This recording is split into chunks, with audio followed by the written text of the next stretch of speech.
پہلی بات یہ تھی کہ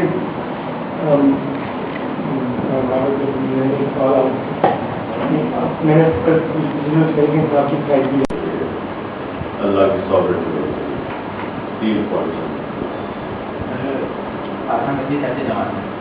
آپ کا طرف آیا، آپ نے نماز میں نہیں بجا دیا میرے مسلمان، اس لیے کہ ہم نے جو باتیں دیکھی وہ کوئی بھی ہم کی امت میں نہیں سمجھتا. ہم سمجھتے تھے کہ وہ پاکستان کی مسئلہ مسائل دینی جماعتیں کا بڑا لمیٹڈ ایجنڈا لے کے آتی ہے. جو دو مین پارٹیز تھیں دونوں پارٹیز اسٹیٹس کو کا حصہ تھی. تو اگر ہم تبدیلی کی جماعت ہے تو اسٹیٹس کو کے ساتھ مل کے تبدیلی کیسے لا سکتے؟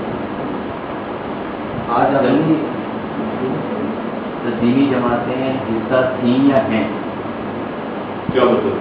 آپ نے کہا اسٹیٹس کو کا حصہ تھی. نہیں، میں نے کہا جو دو مین پارٹی دینی جماعتوں میں بڑا لمیٹڈ ایجنڈا ہوتا ہے.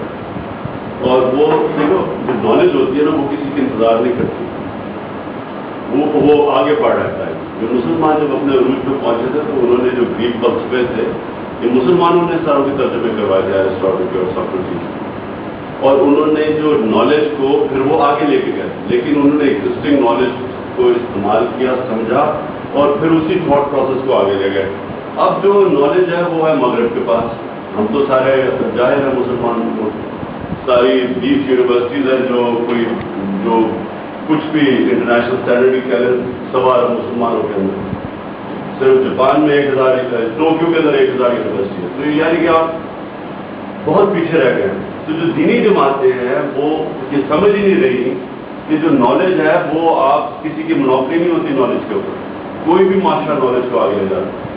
تو اس نالج کو استعمال کر کے اسلام کے جو پرنسپلس کے مطابق پھر انٹرپریٹ کرے جو پہلے کیا.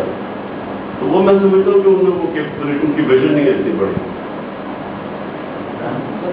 بات ہو رہی تھی کہ